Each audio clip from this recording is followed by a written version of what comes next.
gimana sih menurut Anda hubungan yang sehat dalam berpacaran? Kalau hubungan sehat dalam berpacaran, tujuan pacarannya sih, maksudnya kayak lebih ke kita nih pribadi, tujuannya untuk pacaran tuh kayak take and give, kita ngasih cinta, kita dapet cinta. Menurut aku sih seperti itu ya. Hubungan yang sehat itu kalau menurut aku yang bisa saling suportif. Hubungan sehat dalam berpacaran ya saling percaya, ya saling menjaga, pokoknya yang ada kekerasan lah. Hubungan yang sehat dalam relationship itu ketika lo dan pasangan lo berkomitmen, ngomong komitmen, dan itu benar-benar dijalanin. Terlepas di dalam itu banyak konflik tentang kepercayaan, misalnya kepercayaan, saling mempercayai pasangan satu sama lain kah, atau terkait dengan privasi kah, atau terkait dengan yang lainnya lah. Tapi ketika lo udah ngomong komitmen, semua itu hilang gitu aja gitu. Konflik itu serasa apa ya, serasa lo naik motor tapi lo masuk ke lubang, ban lo nggak bocor gitu, tetap jalan, tetap kokoh gitu. Itu menurut gue kalau hubungan yang sehat itu. Yang sehat, jadi kayak ada sakit yang gue dapet, ada senang yang gue dapet, ada sesuatu yang gue kasih, ada juga yang gue dikasih juga sama seseorang yang berhubungan sama gue. Menurut gue sih kayak gitu. Suportif dalam maksudnya ya bisa saling, misalnya kayak kita punya kerjaan ya dia ngedukung, atau kita punya ide bikin suatu hal ya dia bakal ngedukung, dan bukannya malah ngejatuhin kita atau bahkan ngelarang kita buat ngerealisasikan ide-ide kita gitu loh. Jadi ya hubungan yang sehat itu menurut aku yang suportif sih. Ngelarang boleh tapi ada porsinya gitu. Hubungan yang sehat dalam pacaran itu menurut aku ya pertama kita jujur, itu jujur yang pertama ya, komunikasi, terus kepercayaan. Itu aja aku, kalau itu menurut aku, karena aku tuh orangnya nggak suka perempuan yang ribet dan nggak overprotective juga. Jadi kalau menurut aku simpel itu sih hubungan yang sehat. Kalau menurut gua hubungan yang sehat dalam berpacaran itu ya kayak contohnya komunikasi yang baik. Kedua, ya gimana ya? Mungkin kalian semua tahu sih kalau ngejalanin hubungan yang baik tuh harus gimana. Sekarang ini kan lagi banyaknya orang yang ngejalanin hubungan toksik nih. Apa sih toxic relationship menurut lo?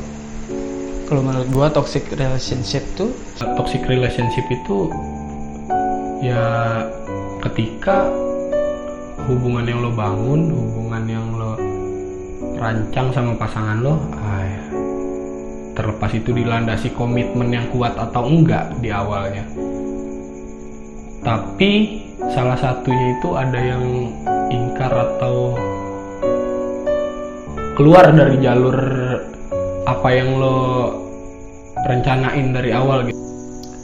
Hubungan toksik menurut aku dimana kita ngerasa kita itu terkekang, kita nggak bisa jadi diri kita sendiri, dan kita merasa nggak nyaman ada di dalam hubungan itu gitu loh. Ya contohnya kekerasan dalam hubungan ya.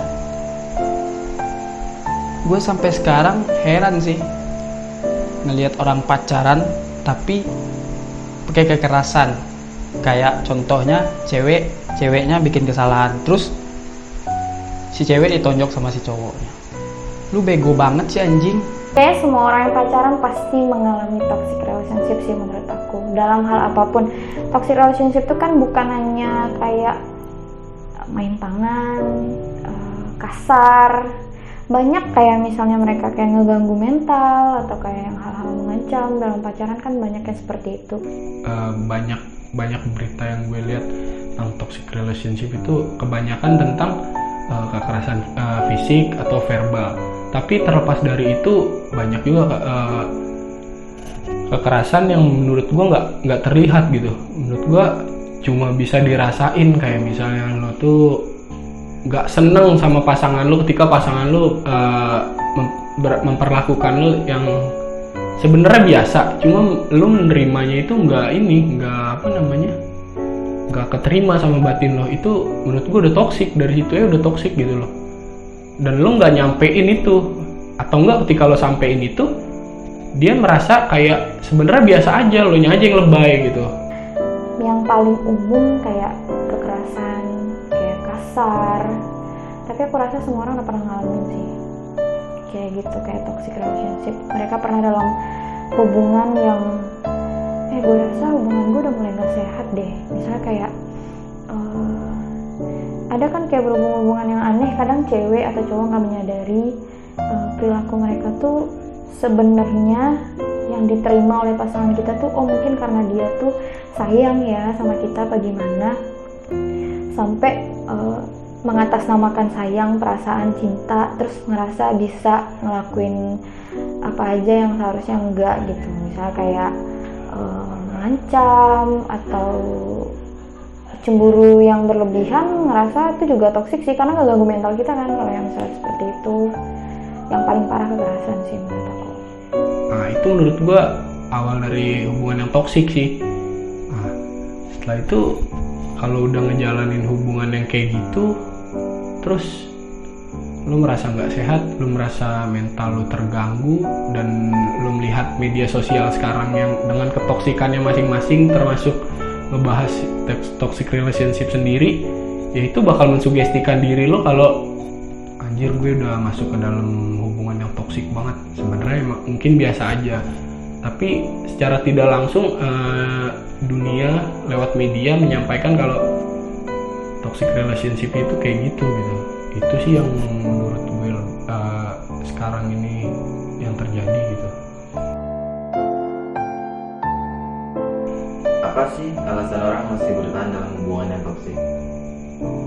Bertahan dalam hubungan yang toksik, menurut gue itu suatu pilihan yang sulit ya. Itu apresiasi banget buat orang yang kayak gitu sebenarnya.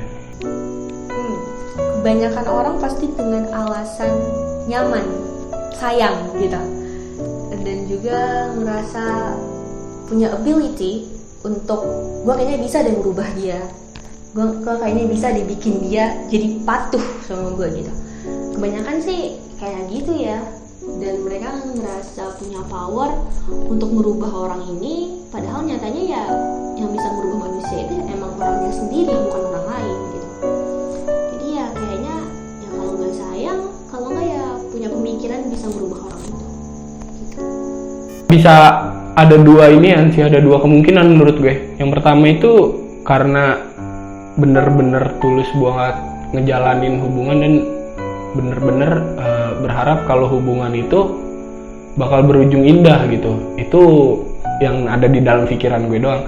Terus yang kedua, itu bisa jadi hubungan itu udah terlanjur lama gitu, udah terlanjur berjalan lama, dan mungkin antar keluarga udah saling kenal atau segala macamnya, dan udah merasa kayaknya nggak ada lagi deh yang mau sama gue kecuali dia gitu.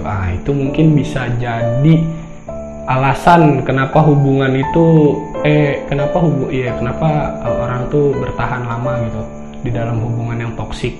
Itu sih menurut gue.